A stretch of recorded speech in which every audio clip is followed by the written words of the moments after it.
My name is Sil, and I'm working on food design research at CDR. And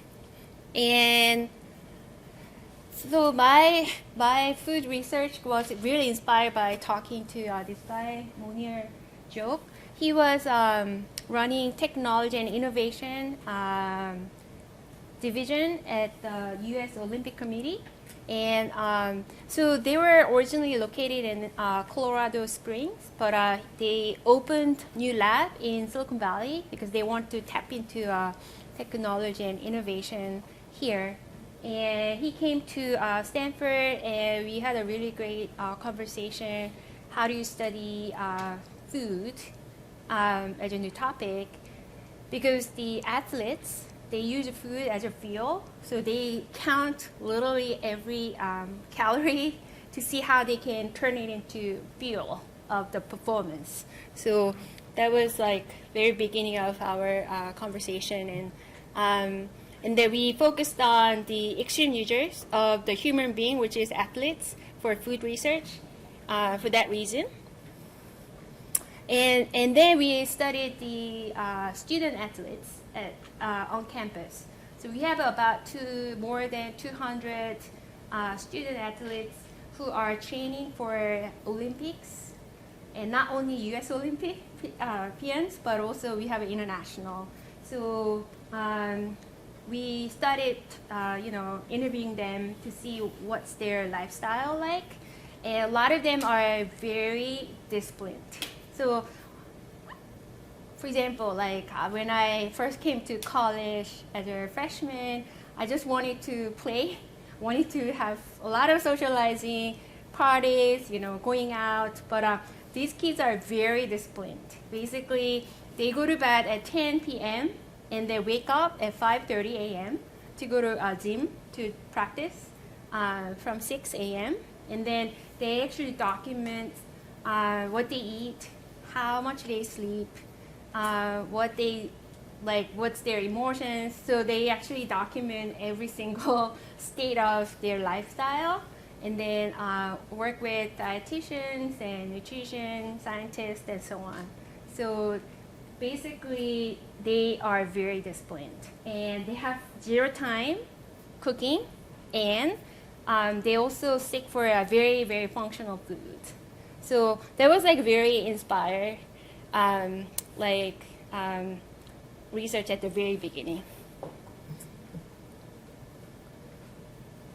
And then we started framing this framework called human food interaction, inspired by human-computer interaction. So we are looking at the food journey of food from ingredients, shopping, delivery, storage, cooking, and food waste. This is life of food, and we are looking at how human being interacts with food through technology and innovations. So that was like we're trying to frame this notion of human-food interaction. And then we started mapping related technology and innovations by interviewing startups and food corporations working on, and we found it's not about food. It's actually beyond food. So there are a lot of interesting upcoming technologies are related to food. So we found great needs and ecosystem related to this workshop. And then we started to mapping customer needs and so on. And then what we pushed more is to study more user side. And then right now we are actually focusing on the new user group called Gen Z. And I'm going to talk a little bit about this segment. This is actually quite Gen Z picture. Basically, they're always like on selfies, very diverse, always on Instagram. So this is actually a snapshot of their lifestyle.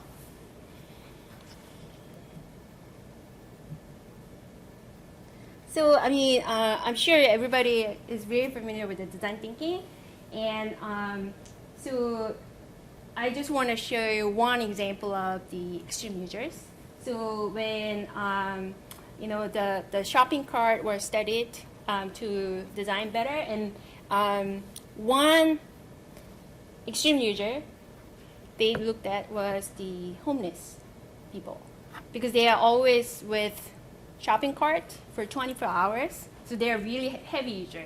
So there are the users that you don't really think, but they are actually heavy users. So yeah, and for vacuum, I mean, the kids or even pets can be extreme users. So we actually wanted to study this Generation G. When we talk to a lot of industry people, then they don't really see Gen Z as a customer yet, because they're not really spending much now. But we just wanted to point out this is really interesting and important, getting important in terms of future of customer.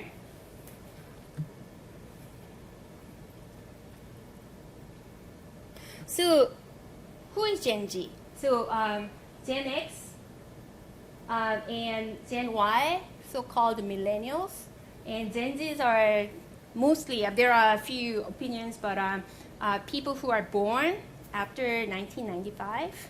So mostly college students or late teenage.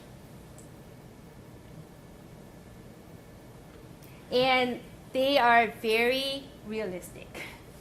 So looking at shoes like student loan debt and going through a lot of economic downturns, they actually became very realistic in terms of spending, in terms of jobs and so on. So we found they're really, really realistic from young age.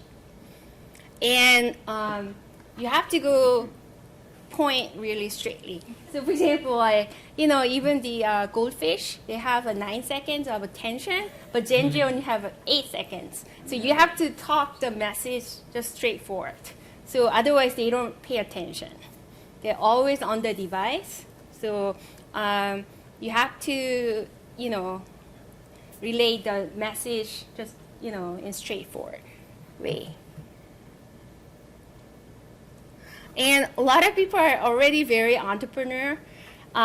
So like one of the students in my team, she has like 1.2 million followers in her YouTube channel and Instagram. So she has like her own cooking studio. She works with Talents, the organization that she's been actually working since like 9 years old.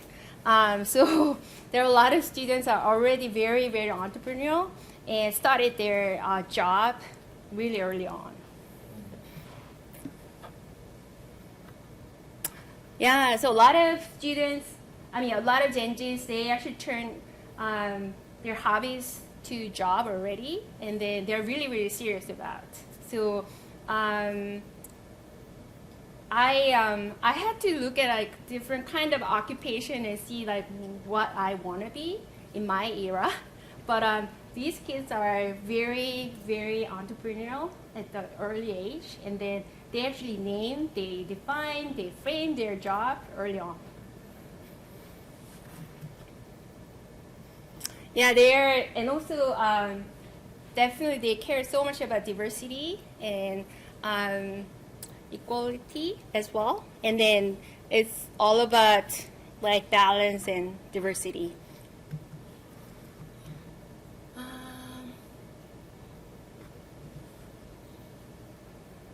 So I was actually looking at the Time magazine once, and then in 2050, like we see different ethnicity.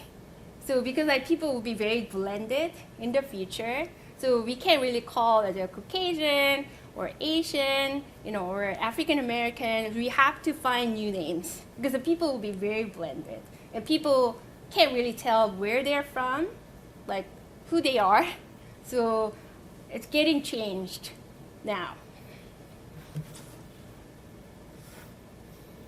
And one of the things that when we talk to the food and beverage companies, they said like we really have to think about how the food should have like a mobility. For example, now people have to eat like with one hand only, because like the other hand will be busy, just like playing with your mobile, right?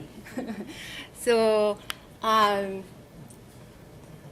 so mobility is very, very becoming important in food design. So have you seen the sushi riro in Palo Alto? So this becomes like most popular food, and it's a $14 just in one roll. But a lot of people like this because you can eat as one hand and it has everything in it. So it's very popular. It's very Gen Z food. And then we also saw like what is the most popular food they order through DoorDash on Stanford campus, and sushi-riro and boba tea was highly rated.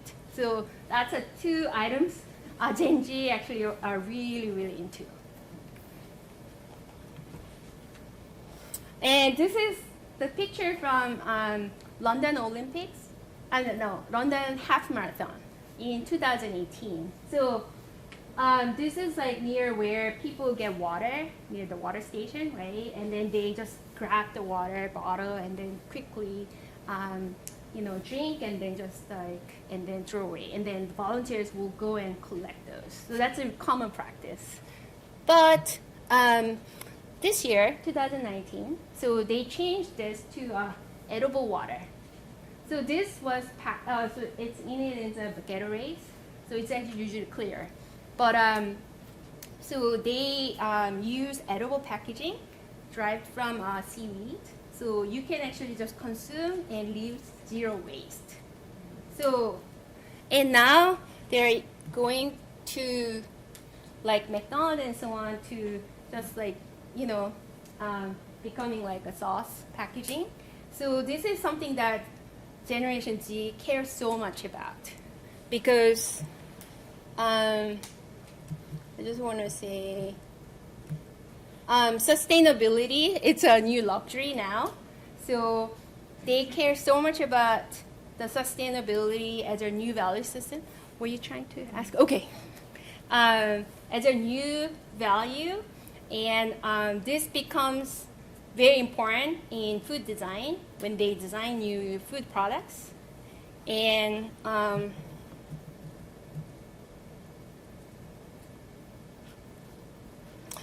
this is like another project we observed, one in a partner in Barcelona. So they designed this concept as a fountain table by sound wave. This is actually my friend Adriana. We actually went there to do experiment. So this is table, and I don't know if you can see, but the plates are floated. So basically, this is a magnetic field created, and then the plates were floating. And then when you comment which one you want to eat, they fly to you.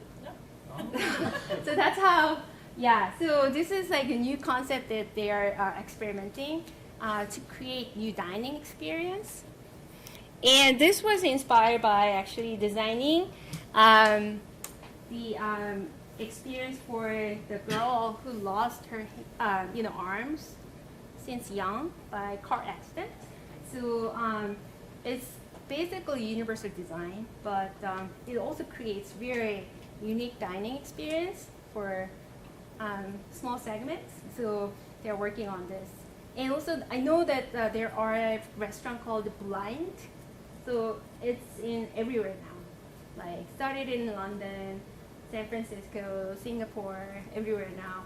And it's actually designed for blind people, but now general public actually really enjoy it. It's completely dark. It's completely dark.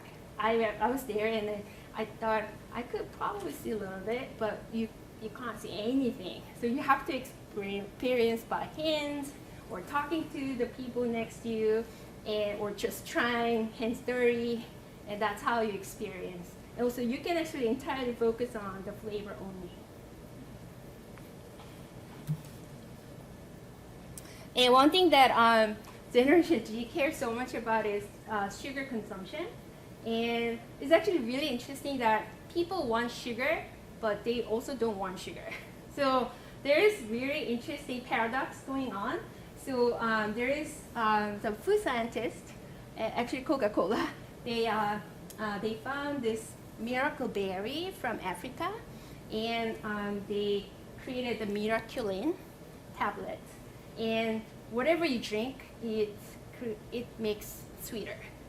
So, for example, if you have like a Miraculin coated the straw and drink sparkling water, that's basically soda.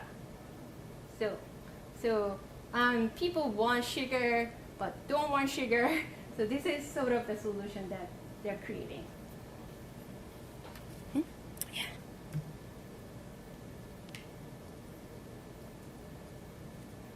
I want to just like end with like a couple of the interesting movement now. So now, as I said, the Generation Z cares so much about sustainability. There are a lot of upcycling food products that are coming. So this is Toast Ale, and they use leftover bread to make beer. And also the beer, when you do beer making, there are also leftover, and they make granola bars, for example.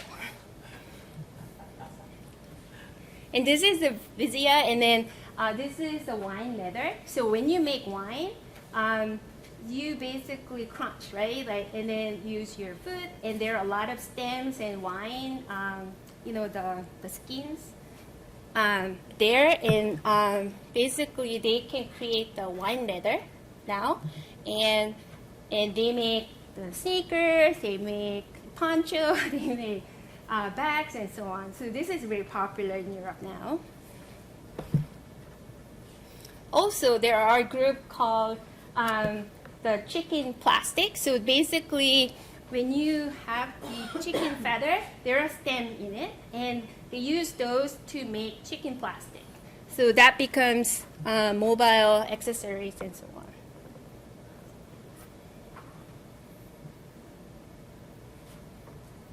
Yeah. I think that's probably it. So there are also like really interesting future food that are coming. So these are cultured food products, and this is basically beef. And also there are people who are creating the sashimi in the lab as well in San Francisco. Yeah, so I can go on, but I just want to ask some questions.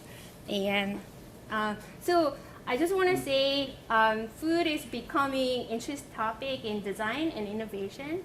And Silicon Valley wasn't really popular for food, but now it's very interesting that because like we have seen really interesting examples like Impossible Food, Beyond Meat.